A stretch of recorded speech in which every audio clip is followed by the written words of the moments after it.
an extended standoff that occurred here this evening. We're relieved that it was resolved peacefully. As I mentioned earlier, we wanted to provide them every opportunity to do so. Want to just commend our SWAT team and our negotiators and everyone that was out here for their professionalism, for their commitment, for their dedication, for their restraint. We know that we've had heavy hearts these last 24 hours praying for our fallen, the wounded, our fellow team members that have been injured and our partners with the U.S. Marshals. But despite that, we were focused on getting the job done, and we did that. And also keeping in mind of protecting the community here as well as the community at large, so that hopefully this individual doesn't hurt any other people. Our hope now is that first and foremost, that those that have been injured and wounded, that they make a full recovery.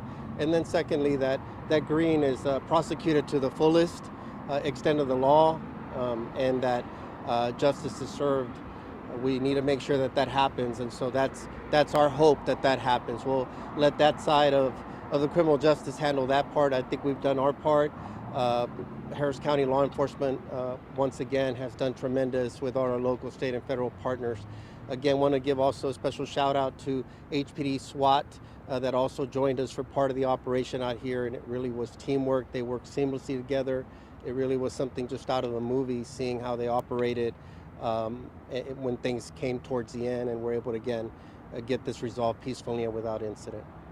What were some of the tactics used to apprehend the suspect? We used just a number of things. Again, there was ongoing negotiations going on pretty much from the beginning, trying to just explain that, giving every opportunity to come out peacefully. Green did not do that earlier, and so eventually just having to deploy smoke and other tactics. Eventually they were able to make entry into the home. They had to force entry into the home, and then eventually being able to get him out again without incident. He was in a corner of the house upstairs is where he was located, so he was basically cornered within a corner. That's where he was at. He wasn't mobile. There was some debris there, and he claimed he was under it and he couldn't really move. But again, we don't know why he really didn't want to come out. We haven't found him to be with any type of injury or anything like that. But that's where he was at, in a corner of a house. So, Sheriff, if you could pick one thing, what do you think it ultimately was that made him want to come out? I can't speak for him. I just think that obviously he saw that we were going to be relentless. We weren't going anywhere. We had strong support out here. Perimeter was set, and I think he probably realized that it was kind of the end of the game at that point, and there wasn't going to be anything else to do. And so, again, we're relieved for those that took gunfire today. Was able to talk to one of our deputies that serves on that task force, and pretty scary thing. Thankfully, he was wearing his body armor. It happened really quick. As soon as they stepped in, they were meted by gunfire from Green. What's his status now? Is he going to the jail, hospital? Yes, I think our investigators he'll be transported to Harris County Jail. Are you able to speak on who he was staying with at the time, or whose house it was? He was connected to the house by I don't know if it was a friend of the family or a friend of his. He didn't own the home or anything. I think he had been bouncing around different locations these last 24 hours. Obviously, we've been kind of squeezing in a little bit more and drawing closer and closer. And again, as I said earlier today, I had full confidence that very soon it was just a matter of time, just because I have a lot of faith in the team that works out here every day and dons the uniform, and they proved me right today. I knew it was just a matter of time. As a tradition, was the suspect handcuffed with the handcuffs that belonged to the deputy? Yes, by one of the deputies that was injured. I think one of the ones that was injured today. I think we had those. So, Sheriff, you mentioned that he was bouncing around a little bit. Do you think that after he dropped off the vehicle, he went to some other locations before coming here, or do you think he came here? We believe over the course of the last 24 hours, he moved around. All the specifics, there's been a lot of moving parts. It's been a long 24 plus hours, but he wasn't stationary. I mean, he moved around, and then eventually he landed at this location. And again, just good proactive policing. We're able to kind of land at this location as well, and things moved really quickly after that with the shots being fired. And again, we're glad that no one was seriously wounded and that everything ended peacefully. Can you tell us anything about the machine that he was hugging at the end? It's some of the equipment that we have. It's called the Rook, and so it's one that we were able to deploy. And so between that and HPDs, we were able to launch a successful operation. It's complicated. These situations don't all are not all textbook where it happens a certain way. You got to improvise a little bit. And sometimes, something I want to also stress is sometimes we'll hear about different equipment that we may have, and sometimes there's the rhetorical question of, well, why is that needed? It's because we never know what we may be responding to. Same thing with like some of the high water rescue vehicles that may look like a military type style, or they were formerly military. It's because we have to navigate high water sometimes. We have a lot of severe weather events here, and same thing here with the Rook. We want to make sure that we were able to deploy and protect our people doing the operation, but at the same time having the flexibility to make entry, especially with a second floor location, and not put more people in harm's way. So it all worked today.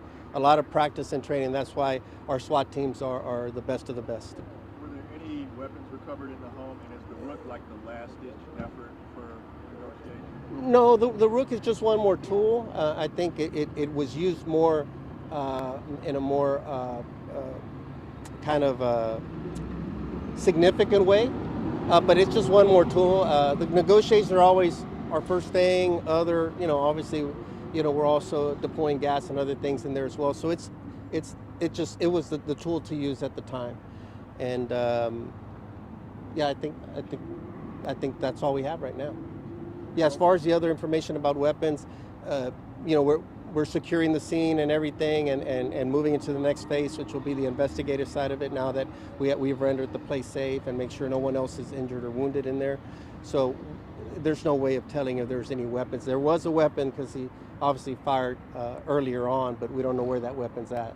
Can you confirm that a woman came out of the house as the three officers were approaching at first and told them? There were some people in the house initially, so they were safely removed. Okay. As we made entry and began making contact, they exited the location. Were they being held by him, or were they... We didn't get any information that it was anything adversarial or anything. Again, I think that they knew who he was or knew of each other. It was some type of connection. So it wasn't anything violent or against their will or anything like that.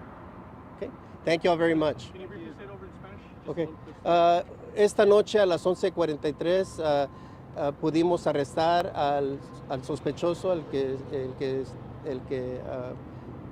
sospechamos que valió a nuestro oficial y también valió a otros oficiales esta noche.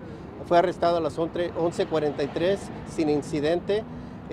Una operación muy impresionante entre nuestro equipo de SWAT y otros personal que estaban aquí. Le queremos agradecer a nuestro público y también a todos los oficiales que llegaron aquí para apoyarnos. Por eso nos da mucha felicidad saber que todo se resolvió de una manera tranquila y que al fin tuvimos un fin hoy. Ojalá que oiga un juicio derecho si la evidencia apoya eso y que pueda ser castigado hasta lo más fuerte que sea posible para que no pueda lastimar más personas. And also want to just thank our public as well for their standing in support of law enforcement and always calling in with tips and information and their prayers for the wounded. And just want to appreciate our community always, and this community as well. We know they were disrupted. We apologize for the disruption, but it's complicated and dangerous work, and we want to make sure that everybody goes home safely. So thank you all very much for being out here as well. Thank you.